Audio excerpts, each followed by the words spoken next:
North China, the 7th millennium BCE. Here in a small village on the edge of a river plain, a man is being buried.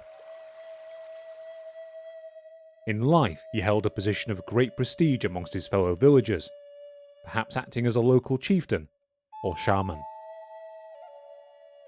In death, his body has been carefully dressed and prepared, adorned with ornaments befitting his special status in life. Around the grave, his friends and family stand grieving, whilst to the right a woman holds the long thin bone of a stalk, along the surface of which small holes have been drilled. One by one, the man's family place tokens of his life around his body. The weapons and tools he used, pottery befitting his station, and an instrument similar to the one held by the woman above.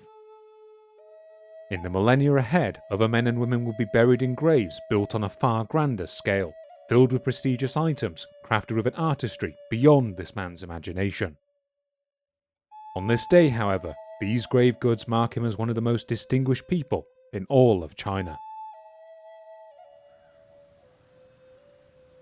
The burial rituals draw to a climax. The last item is placed within his grave, and the man's friends and family bid him farewell for the final time. Then the woman holding the bone does something that until this point may have happened only rarely in China. She places its end against her mouth and begins to play.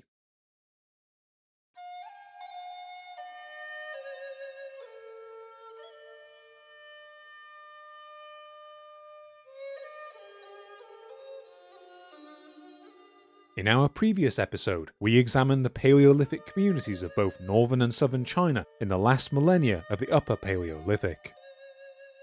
From around 20,000 BCE, we watched as many people moved away from a highly mobile lifestyle towards an increasingly sedentary one, marked by spending increased time in a single settlement and exploiting a wider range of wild plant and animal species for survival.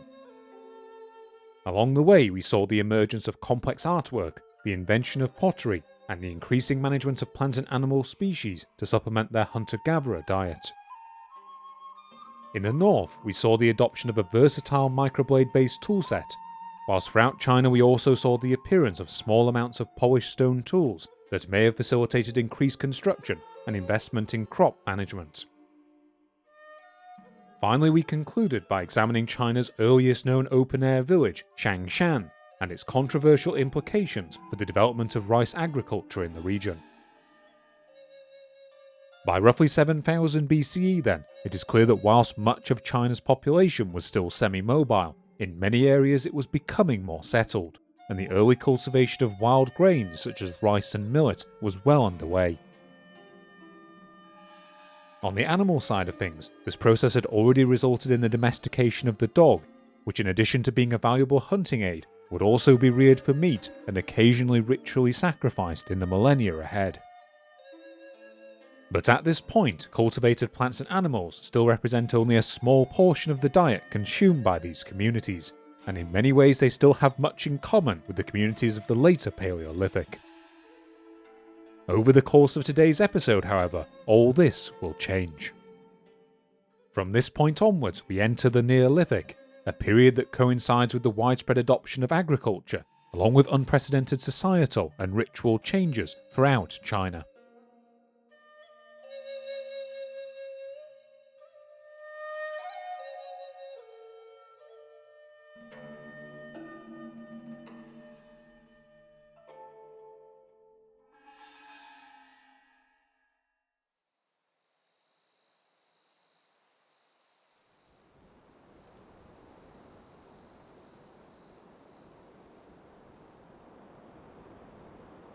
In earlier models of societal development, the arrival of the Neolithic was often framed as a revolution in the way that human societies operated, marked by the sudden emergence of a new set of tools and dramatic lifestyle changes. The most commonly cited of these include living in one settlement all year round, a reliance on domesticated animals and crops for survival, and the appearance of pottery, polished stone tools, and more permanent dwellings. At the time of their adoption in the early 20th century, these theories were considered revolutionary, and modern scholars remain indebted to the work of those pioneering archaeologists that proposed them.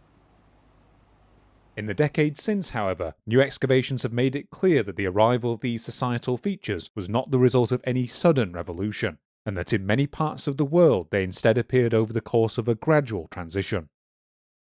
In China, this transition would last for several millennia, and as such some Chinese archaeologists have begun to refer not to a Neolithic revolution, but instead to a process of Neolithization, where late hunter-gatherer communities gradually adopted a fully agricultural way of life.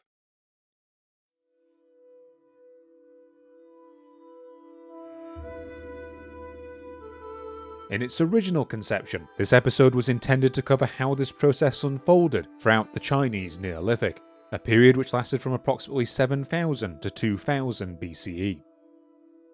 During the course of researching this episode, however, it became clear that the archaeology of this period is so complex that the only way to do it justice was to split it across multiple individual videos. As a result, in today's episode, we will be focusing on the developing cultures of China's early Neolithic, which lasted from roughly 7000 to 5000 BCE. The beginning of this period coincided with the onset of what is known as the early Holocene climatic optimum. Whilst temperatures would fluctuate throughout the millennia ahead, during this time China's climate would generally have been both warmer and wetter than today. Sea levels continued to rise from their low point of the last ice age, and whilst at the beginning of this period China's northern coastline was still connected to the Korean peninsula, by 5000 BCE it would reach something that resembled its modern dimensions. The range of the South Asian monsoon also moved northwards once again, facilitating the growth of wild rice in areas north of the Yangzi. The arrival of this favourable climate would enable a veritable explosion of sites throughout the river valleys of eastern China. As we covered in our last episode, our understanding of the lifestyles of China's inhabitants in the preceding Paleolithic is often reliant on only a handful of discovered sites. In the early Neolithic, however, we know of several hundred different locales and settlements, many of them belonging to distinctive cultural groups. Let us begin as we did in our last episode then, by examining the early Neolithic communities of the north and the northeast. Here from the beginning of the 7th millennium BCE, we see a number of distinctive archaeological cultures emerge. Currently the earliest of these is thought to be the Peligang culture, which consists of more than 120 sites that appeared throughout a large area of Henan province after 7000 BCE. Around 6500 BCE, we also see the development of the Sishanbei Fudi culture amongst the river terraces of the Taihang Mountains, which consists of a few dozen sites that display clear links to the earlier Paleolithic settlements of Donghuiling and Nanchuangtou. In Shandong province, we also see settlements belonging to the Holy culture appearing throughout the Taiyi Mountains, whilst along the Wei and Upper Han rivers we see the development of the Baijia Dadiwan culture beginning from around 6000 BCE. Finally, after 6200 BCE, we also see the emergence of the Xinglonghua culture in northeastern China, consisting of roughly 100 settlements spread across the drainage system of the Shilla Mulan and Liao rivers, an area which includes parts of Inner Mongolia, Liaoning, and Hebei province. Compared to late Paleolithic sites, the settlements of these cultures are generally larger, with populations numbering in perhaps the low hundreds, and display greater investment in architecture associated with long-term habitation. Whilst there is little evidence of recognisable dwellings at earlier northern sites, the beginning of the Neolithic is marked here by the appearance of large numbers of more permanent shelters. These simple structures, which are often referred to as pit dwellings or houses, consist of a subterranean foundation dug into the earth, over which a wooden structure was then erected. This style of housing was common throughout the north and the northeast during this period, though their exact size often varied greatly between cultures. Many of these sites also show evidence of more sophisticated settlement layouts and planning than those of late Paleolithic communities.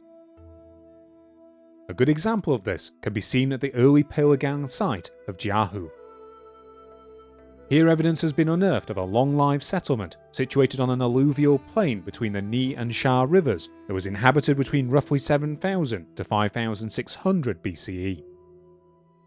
The remains of this site include the foundations of some 45 pit dwellings arranged in clusters, along with large numbers of storage pits and organised burial areas, indicating that its inhabitants were conducting a degree of residential planning.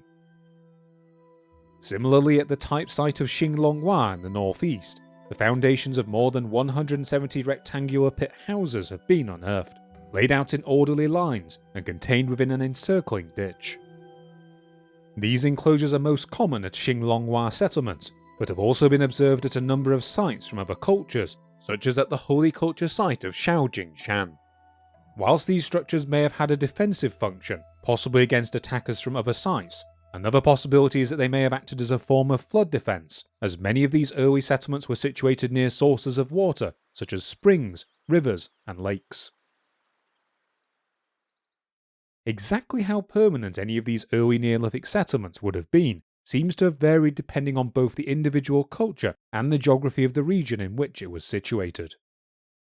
Sites such as Jiahu and Xinglonghua may well have been occupied year-round, and there is evidence that settlements based on floodplains were growing increasingly sedentary.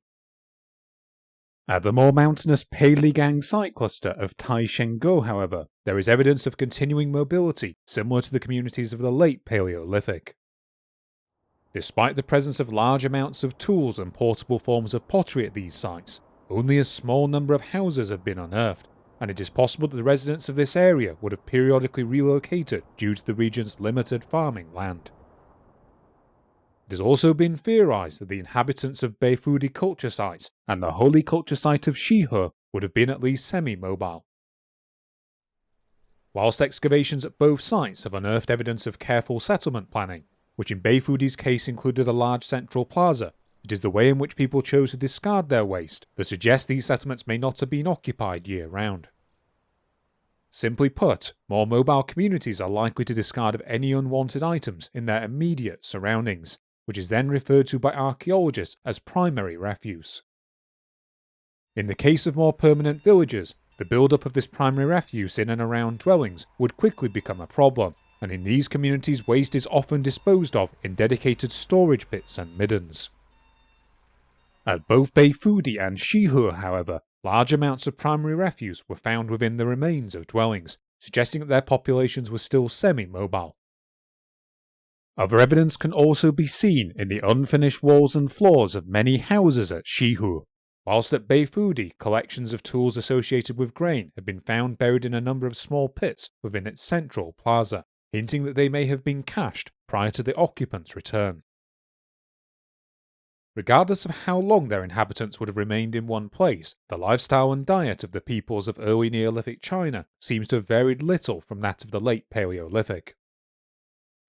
From the evidence we have available, it seems most communities continue to consume a broad-spectrum diet based around foraging and hunting. The major supply of meat in people's diet still came from the hunting of animals such as deer, wild boar and turtles, along with many different species of fish, birds, and shellfish. Alongside wild protein sources, there is evidence that by this point domesticated dogs were being kept and sometimes consumed at many Neolithic sites associated with the Sushan, Peiligang, and Huli cultures, along with what are likely to be early domesticated pigs. This claim is based on the appearance of morphological changes associated with domestication, along with the fact that many of these animals appear to have been slaughtered before the age of 3, a practice consistent with them having been reared for consumption. In addition to these animals, a small number of bones have been unearthed at Sushan that the site's excavators have claimed may belong to the earliest known domesticated chickens. However, this claim has proven extremely controversial amongst archaeologists, with many arguing that these bones are in fact the remains of wild jungle fowl, and that truly domesticated chickens did not emerge for centuries to come. In addition to their animal diet, the communities of this time also seem to have consumed a wide range of wild plant species, including a variety of nuts, tubers, berries, and cereals. As in preceding millennia, these people also derived a portion of their diet by cultivating increasingly domesticated forms of foxtail and broomcorn millet, as seen at sites such as Xinglonggou, Yuzhuang, and Dadiwan. By far the best evidence of this can be seen at Sushan. Here approximately 80 storage pits have been uncovered, containing the remains of large quantities of broomcorn millet. These finds have been interpreted by the site's excavators as a sign that the people here were engaging in increasingly intense millet cultivation, and potentially deriving a large portion of their diet from it. However, this claim has also proven to be controversial. For example, it has been noted by other archaeologists that the tool assemblage at Sushan contains few items associated with crop cultivation, and that some of these pits also contain deposits of animal remains beneath the millet that would have rendered them unfit for storage purposes. Moreover, at the vast majority of other sites, only a small portion of the millet resembles domesticated forms, indicating that it is unlikely that these communities were engaging in intense agriculture during this time. Instead, it seems that the predominant plant species that was exploited throughout the north and northeast during this period was still the acorn. This is unsurprising, as oak trees would have been abundant throughout both northern and southern China during this warm period, and the distribution of Neolithic settlements often shows significant overlap with its range. It has even been argued that communities from this period may have conducted a degree of planting and management of this important tree-based foodstuff, particularly in alluvial areas outside of its normal range. Whilst this hypothesis remains largely untested, it should be noted that a degree of chestnut selection was practiced by the neighbouring Jomon culture of Japan, so a similar process being conducted in early Neolithic China is not beyond the realms of possibility. In terms of the toolsets used by these communities, we see both a continuity with the types of implements used in previous millennia, and the slow emergence of new types of tools associated with increasingly sedentary living and agricultural investment. Alongside the continuing use of the microblades and flake tools that we discussed in our previous episode, polished stone tools such as axes, adzes, chisels and knives also began to make up an increasing proportion of stone artifacts found at early Neolithic sites. Unlike flake tools, which were usually struck from a stone core then shaped only briefly prior to use, these implements would have been subject to a far greater degree of shaping and smoothing. Whilst they would have required greater time investment to produce, the results would have been implements that were far more durable than flake tools, making them ideal for woodworking and the construction of the more substantial dwellings seen at these settlements. Alongside these, we also see an increased number of groundstone spades associated with plant cultivation and harvesting, along with multifunctional tools such as sickles. Finally, the sites of these early Neolithic cultures are also marked by the presence of large numbers of grindstones that would have been used to process plant foodstuffs. Unlike earlier Paleolithic grindstones, many of these grinding implements are marked by a more uniform, polished appearance, which would have allowed them to more efficiently grind millet and other nuts and cereals.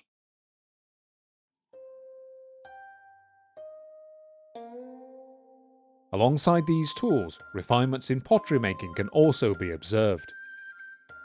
In our last episode, we covered the initial emergence of simple ceramics such as bowls, plates and basins amongst Paleolithic communities, which may have played some role in the processing and cooking of simple foodstuffs. These forms of pottery continue to be widely produced by the peoples of the early Neolithic, with many of these vessels being sand-tempered, built by hand using coils of clay, and fired at higher temperatures in visible kilns. Decorations of these vessels continue to be relatively simple, usually consisting of cord marks made from pressing an early form of hemp rope against the wet clay. Other ceramics also display incised lines and bands, along with distinctive Z-shaped patterns. Over time, other less portable forms of pottery also became increasingly prevalent. These include fragile three-legged vessels known as tripods, which whilst less convenient to transport, would have made ideal cooking devices in villages occupied year-round. However, there are still some signs of a mobile lifestyle to be found in ceramic forms dating from this period. For example, in the possibly more mobile sites of the Sushan Bay foodie culture and the holy culture we discussed before, pottery forms often emphasise portability, and few tripods have been found at these settlements. Instead, at a number of these communities, pots have been unearthed alongside freestanding cooking supports known as chujia, which could have been easily disassembled for transportation. Of all the changes that we observe at these early Neolithic sites, the most striking are those that give us some insight into the social and ritual organisation of the people who lived within them. Generally speaking, the communities of this period appear to have been broadly egalitarian, with people living in houses of roughly the same size, without many signs of any social elite. However, there are a few small examples to be found in the architecture of the period that suggest the development of more complex societal arrangements. For example, the centre of the type site of Xinglonghua was marked by 2 larger houses than those found elsewhere on the site, and the presence of a number of deposits of animal skulls and artefacts on the floor of Xinglonghua residences has led archaeologists to conclude that households were the focus of ritual behaviour in these communities. It is also among Xinglonghua communities that we see some of the earliest widespread use of jade as a tool-making material, one that may have held its own ritual connotations.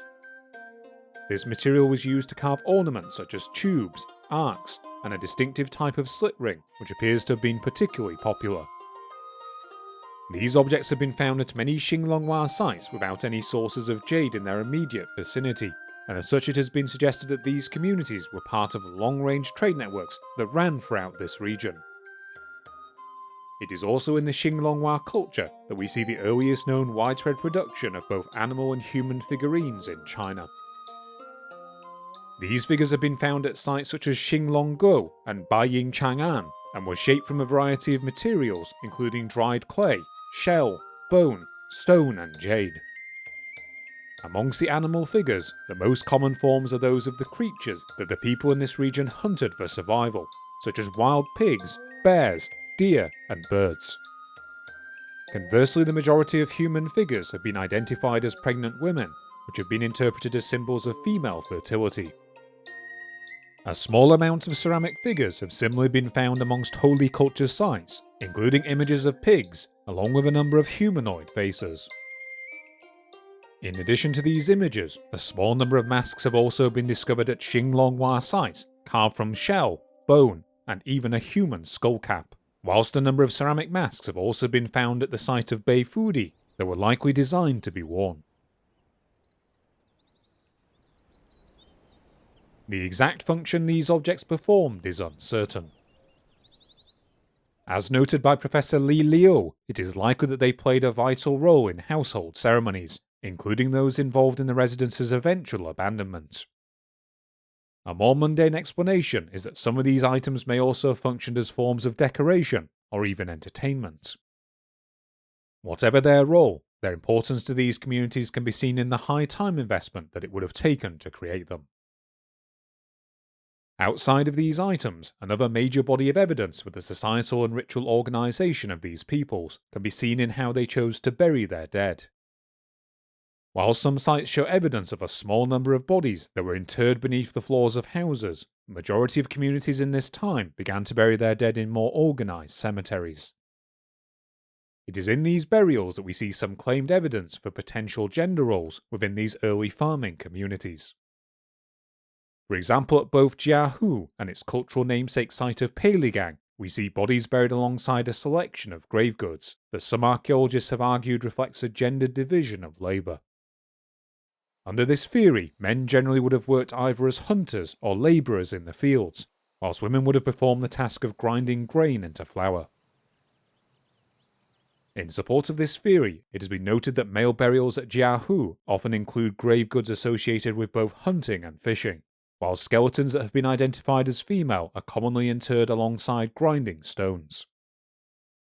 The skeletons of young men found on the site are also often marked by degenerative joint diseases in their wrists and ankles, which it has been suggested are the result of long hours spent tilling soil with heavy spade-like instruments. The poor preservation of skeletal remains at Jiahu have hampered these conclusions somewhat, but some supporting evidence for a gender division of tasks can be seen in other cultures from the period. For example, studies of the remains of young women from the Xinglonghua culture have found evidence of knee deformities, which may have been due to prolonged kneeling associated with the grinding of grain and other foodstuffs into flour. Despite these findings, it should be noted that this evidence for claimed gender roles is based on remains at only a small number of more sedentary sites. Outside of this, burial patterns from this period appear to have been largely egalitarian. Whilst many of these settlements increasingly began to bury their dead in organised cemeteries, most of their people were interred in tombs of roughly equal size, and there is little sign of the ostentatious burials and grave goods associated with an institutional elite. There are, however, a small number of sites where certain individuals were buried with a larger selection of grave goods, some of which may have held ritual connotations. The best examples of these are again to be found at Jiahu. Outside of the more utilitarian grave goods that we discussed before, a small number of the burials found at this site also contain unusual items such as bones shaped into fork-like objects, along with turtle shells filled with pebbles which may have been used as divinatory rattles. Interestingly, a number of these shells also bear incised symbols, of which a total of 18 individual forms have been identified. Upon their initial discovery, it was argued that these symbols comprised an early written system, one that predated any other found elsewhere in the world. Parallels have even been drawn between a number of these symbols and the characters of a later written system known as Oracle Bone Script. This form of writing was used for recording the results of divination by Shang dynasty kings in the late 2nd millennium BCE, and it was also frequently inscribed on turtle shells. Whilst the relationship between these two scripts remains at least somewhat possible, the idea that the Jiahu symbols represent a fully developed system of writing has now largely been abandoned by archaeologists. It is now known that these inscriptions comprise only single or small groups of symbols, meaning that they are unlikely to constitute a formal written script. Instead, it has been argued that these markings are at best a form of proto-writing, with each symbol being intended to represent specific information or concepts. In addition to these shells, some of these burials also contained a number of bone flutes that are amongst the world's earliest preserved instruments. At Jiahu, more than 30 of these items have been discovered, each carved from the wing bones of red-crowned cranes. While some of these flutes are known only from fragments, others are so well preserved that they could still theoretically be played today. The earliest examples of these instruments are comparatively simple, but were still capable of playing 4 or 5 pitches that are equivalent to modern notes. Over time, the production of these flutes seems to have increased, with later instruments being improved by the addition of extra holes, allowing them to play a greater variety of notes. Outside of their obvious use as a form of entertainment, archaeologists have suggested that these flutes may have played a role in the ritual life of Jiahu's inhabitants. Under this theory, these items could have potentially been used in village ceremonies by individuals who held some form of shamanic or leadership role, figures who in later Chinese history would be referred to as Wu. These items may then have been interred alongside these high-status figures to commemorate their special role or abilities in life, perhaps after being used in the rituals associated with burial. Outside of these graves, this site and others in northern China are also marked by the ritual interment of dogs that have been interpreted as sacrificial offerings. At Jiahu, these animals were usually buried either in the vicinity of human graves or in other marginal areas, and the bodies of both dogs and turtles have been found placed beneath house foundations.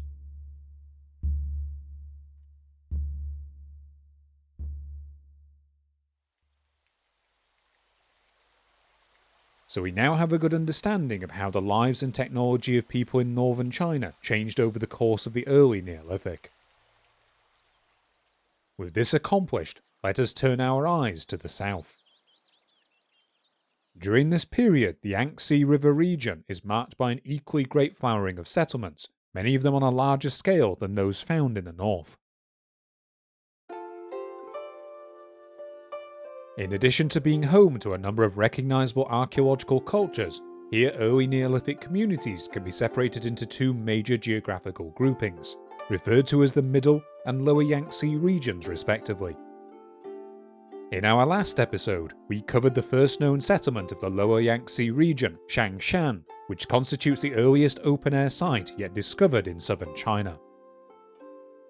This site continued to be occupied until around 6600 BCE, and in the first half of the 7th millennium BCE, roughly a score of Shangshan-influenced settlements would also be established throughout the surrounding area. Excavated examples of these include Shaohuangshan, Huhuashan, and Huxi. These settlements are marked by an increased size compared to those of both the preceding Paleolithic and contemporary northern sites, often covering areas greater than 10 hectares, and were populated by a combination of ground-level structures and houses raised on stilts that are often referred to as pile dwellings. These settlements would largely have been set among subtropical river valleys, and their inhabitants appear to have relied on a diet heavy in wild plants and animals, which they supplemented by raising domesticated dogs, pigs, and increasingly domesticated forms of rice. Perhaps the best snapshot of life here during this period can be seen in a later Xiangshang-influenced site. Known as Kwahuchao, this site was discovered on the banks of the Chantang River, not far from the modern city of Hangzhou. At the time of its establishment around 6000 BCE, the sea level would still have been somewhat lower than it is today, and on its discovery this site was submerged beneath roughly a metre of water. As a result, much of the site's layout was preserved, which includes the remains of numerous roads laid with simple cobblestones. This low-oxygen environment also led to the preservation of a wide range of organic remains that are unknown elsewhere in China during this time. These include a bow, a number of wooden tool handles and weaving tools, along with a ladder and an incomplete dug-out pine canoe with a number of wooden paddles.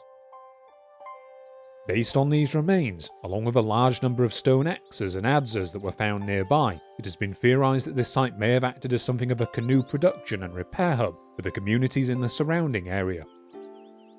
These vessels were likely used to transport both goods and people along the nearby river, as well as to hunt aquatic animals such as fish, shellfish, turtles, crocodiles, and the now likely extinct baiji, or Chinese river dolphin, the remains of all of which have been found on the site. Outside of these wooden items, the technology of Shangshan culture sites continued to develop in a similar pattern to those in the north. Whilst the late Paleolithic communities of this region relied on a flake-based toolset, over the course of the early Neolithic, polished stone tools began to make up a larger proportion of instruments found at these sites, reflecting their increased investment in permanent architecture. The quality of ceramics produced in this region also continued to improve. At Kwahuchao in particular, a large number of different pottery forms are observed, including elegantly made cauldrons, pots, plates, stands, and bowls with thin, even walls. Whilst these vessels were likely still made using simple methods of coiling clay around a pre-fashioned base, it has been claimed by the site's excavators that a very early form of pottery wheel may have been used during the finishing stages of their production. These simple devices would have been a far cry from the complexity of later pottery wheels, but they would have still allowed these ceramics to be rotated more easily during their construction. Perhaps as a result, the pottery of the Shangshan culture is far more elaborate than that found elsewhere in China during this period. Alongside their improved quality, a large proportion of vessels found at Shangshan culture sites also display painted surfaces, which may constitute the earliest painted vessels found anywhere in the world. These decorations were likely achieved through a process known as slip painting, where red, grey and black pigments are applied to the semi-wet clay of the pot before firing, using a form of liquefied slurry. Whilst a number of painted ceramics have also been discovered at the slightly later northern site of Baijia, the vessels of the Shangshan culture are also marked by a far greater range of abstract symbols and patterns.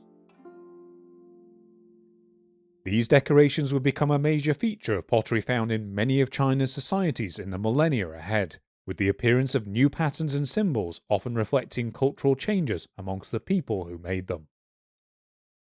At the same time that these Shangshan-influenced settlements were spreading throughout the lower reaches of the Yangzi, the middle Yangzi is also marked by the appearance of a number of archaeological cultures. Here the beginning of the early Neolithic saw the emergence of the Pongtoshan culture, which consists of roughly 15 sites situated in Hunan province, whilst around 6500 BCE, 10 sites associated with the Chongbei Shi culture would also emerge slightly to the north. Unlike sites of the Shangshan culture, however, the sites of these cultures still bear a strong resemblance to those of the late Paleolithic. Most settlements consisted of small groups of semi-subterranean, ground-level or pile-dwelling houses that covered areas of less than 1 hectare, and whose residents continued to subsist on a broad-spectrum diet of hunting wild buffalo, pigs, deer, fish and birds, along with gathering large amounts of acorns and a wide range of other wild plants and fruits. The people of these cultures also continued to rely on a flake-based toolset, and whilst there is plentiful evidence of red slip being applied to pottery at these sites, the vessels they produced still largely consisted of simple slab-moulded and coiled forms. Finally, the majority of sites belonging to these cultures show little evidence of the more complex settlement planning seen elsewhere in China during this time, and all indications are that most of these communities still displayed a high degree of mobility. However, there are a small number of exceptions. Perhaps the best example is the Pongtoshan culture site of Bashidang. Here a small settlement covering some 4 hectares has been found, consisting of 24 houses and a large number of storage pits and burials. Whilst this site displays no evidence of the organised cemeteries seen at northern sites, or of the internal planning seen at Kwahuchao, it is marked by a surrounding wall and ditch that were likely erected as a form of flood defence against the nearby river. It is also at Bashidang that we see evidence that its residents were cultivating local plant life to supplement their hunter-gatherer lifestyle. Here the remains of thousands of rice grains have been discovered, which the site's excavators identified as an already domesticated form. However, this claim has proven a controversial one amongst other researchers, who have argued that there is no clear evidence for domesticated plants and animals at sites belonging to any of these cultures. So at this point, the cultures of the Middle Yangzi region seem to heavily resemble those of the preceding Paleolithic. In the succeeding millennia, however, we begin to see some changes. Around 5800 BCE, the Pongtoshan culture would be gradually succeeded by the Lower Zhaoshe culture, which consisted of some 30 sites spread over a much wider area. Whilst the occupants of these sites likely continued to subsist on a diet of wild plants and animals, during the course of this culture, there is evidence that the people of this region had begun to rear fully domesticated pigs to supplement their hunter-gatherer lifestyle. It has also controversially been claimed by the site's excavators that evidence of both domesticated water buffalo and chickens have been found at Bashidang, though these claims have not been accepted by the majority of Chinese archaeologists. Though the proportion of polished stone tools found at these sites remained low, it gradually increased over the course of the early Neolithic, and whilst these communities continued to produce pottery using their existing methods, their ceramics gradually became more complex. In addition to the previously abundant red slip pottery, we also see the gradual appearance of thin-walled vessels that are decorated in a form of white slip, some of which bear complex red patterns that were likely added after their initial firing. Perhaps the most interesting aspect of these cultures, however, is that they may have influenced other early communities throughout wide areas of China. At the comparatively southern Peiligang culture site of Jiahu, for example, pottery forms have been recovered that bear a strong resemblance to those found at Pongtoshan settlements, and graves at these sites frequently contain a form of globe-shaped vessel that is commonly found in Pongtoshan burials. The ceramics found at Kwahuchao also share a number of features with those found at Lower Zhaoshe sites. In particular, vessels at both sites are known to have been tempered using a form of plant fibres. As we discussed in our last episode, this practice was a common one and involved the addition of extra materials to pottery clay to prevent it from cracking whilst being fired.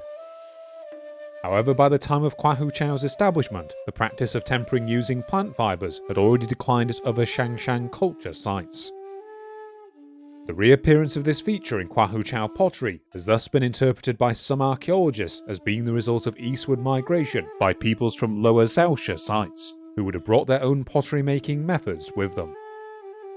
According to Professors Li Liu and Xinkan Chen in their work, The Archaeology of China, the increasing number of sites seen in the Middle Yangzi region throughout the early Neolithic might well have reflected an increase in population, which in turn may have led people to migrate to surrounding regions in search of new resources.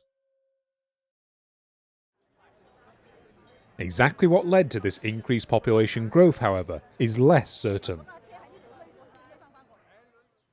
In older interpretations, it was hypothesized that the increased cultivation of rice in this region may have fueled a population boom, which would have eventually required some of its residents to relocate to new areas.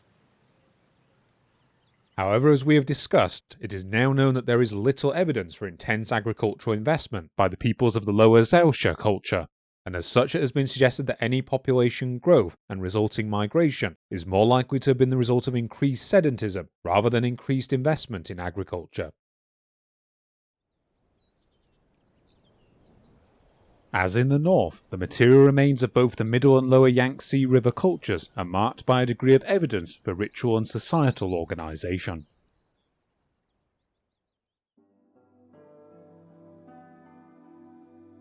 From what evidence we do have, it seems that these societies were broadly egalitarian, with people living in houses of similar size and being buried in simple graves that are not yet organised into distinct cemeteries.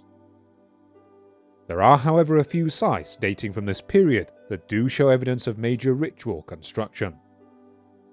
The most notable of these is seen at the Shangshan culture site of Chaotou. Here a large earthen platform has been discovered that measures 80 by 50 metres, and it was likely in use between roughly 7000 to 6700 BCE. At the time of its construction, this mound would have stood some 3 metres above ground level, and was enclosed by a natural river course and a substantial ditch, the construction of which would have required considerable manpower. According to the site's excavators, this platform likely performed some type of ritual or ceremonial role, and it may have been considered a special or high-status place. As evidence for this, they note that no signs of any residential structures have been discovered on the platform, with the only hints of architecture being a small number of stone-lined post holes on its eastern side. In addition to these post holes, this platform also contains 2 human burials at its northern end, the occupants of which were interred on their sides in a flexed position, facing towards the east. These burials were in turn surrounded by a number of pits containing large amounts of high-quality painted pottery, which were deliberately deposited within. A similar circular platform has been found on the edge of Kwahuchao, the layers of which include large deposits of ash that may have been associated with sacrificial offerings, whilst 2 earthen platforms have also been found at the Pongtoshan site of Bashidang. These mounds likely house wooden structures built around a large central post, and are associated with large-scale deposits of animal remains that may have held a ritual role.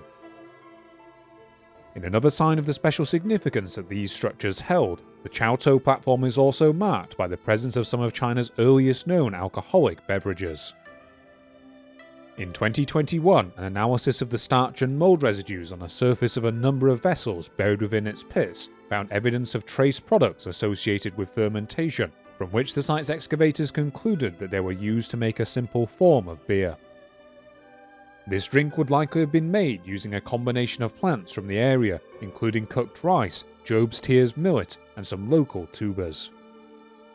The production of this beer was likely discovered accidentally, perhaps as a result of rice being left in a warm, humid environment until it became mouldy, and when brewed the resulting beverage would have more resembled a form of watery porridge than the beer we are familiar with today. Evidence for a similar drink made from rice, honey, and a mixture of fruits has also been found at the later northern site of Jiahu, and alcoholic residues have also been discovered at the sites of Lingkou and Guantaoyan on the Wei River. At each of these sites, the production of alcohol seems to have been associated with a number of globular vessels that may have been designed for brewing and storage, along with narrow, high-mouth vessels known as hu that would have been ideal for handling and consuming liquids. At the time, this beer may have been difficult to produce in large quantities, and its presence at Chaotou has led the site's excavators to conclude that it may have been brewed specifically to be consumed as part of the rituals conducted there. Finally, the appearance of this beverage at a time marked by increasing populations and signs of more intense rice cultivation may also indicate that it played a direct social role, perhaps being used to foster societal cohesion, as well as an incentive to recruit the wide labour base required for the building of this structure.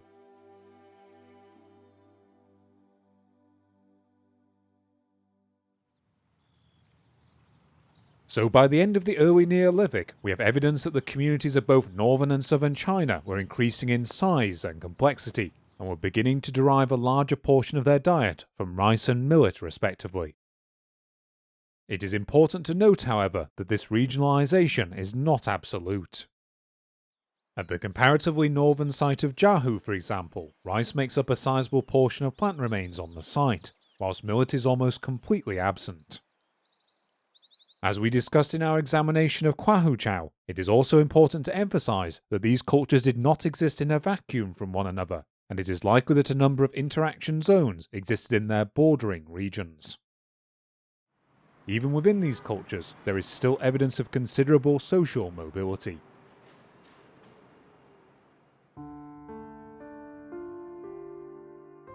Again at Jiahu, strontium isotope analysis of the residents' teeth has found that a portion of the women buried on the site were not local to the area, and some likely grew up in areas up to 100 kilometres from this settlement. What we should also take into account is that whilst these settlements were often larger and more sedentary than those of the preceding Paleolithic, they still remained relatively small, and agriculture appears to have been used at the most to supplement resource gathering activities.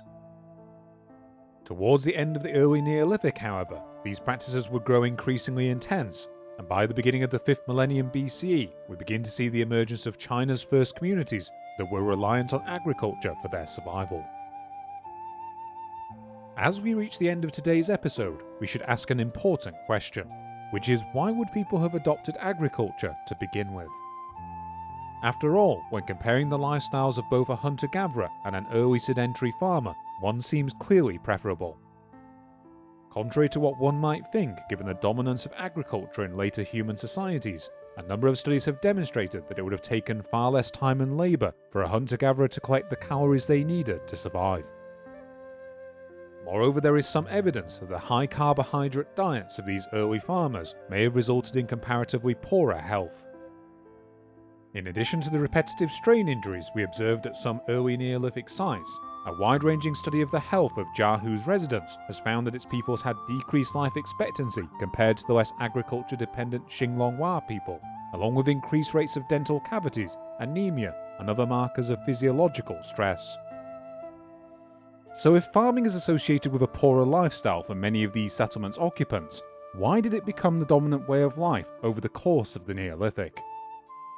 We explored potential answers to this question in detail during another series on this channel, The Birth of Civilization. To briefly recap for anyone unfamiliar, the simple answer is that archaeologists are still somewhat unsure. It is true that whilst agriculture would have required greater labour, it also likely provided a greater amount of total calories than a hunter-gatherer lifestyle, which would have made it attractive for communities with growing populations. Under this model, agriculture may also have functioned as something of a slow trap, with communities being forced to invest in increasingly intense agriculture in order to support their continuing population growth. Another controversial line of thinking is that the adoption of farming may have been in response to environmental pressures brought about by changes in climate towards the end of the Paleolithic. In China, however, this theory seems to be a poor fit, given that more intense farming practices did not emerge here until the increasingly favourable conditions of the mid-Holocene. Finally, it is also possible that the large calorie surpluses that agriculture could provide may have played into the hands of the emerging elite figures within these societies, whose power may have been rooted in ostentatious displays of feasting that they provided for their wider communities. Whatever the cause, or combination of causes, it should be noted that whilst over the last few millennia human societies worldwide have tended towards greater agricultural reliance, this process was not irreversible. Indeed, in future episodes, we will see examples of semi-agricultural communities adopting a more mobile pastoral lifestyle in the face of increasing environmental pressure.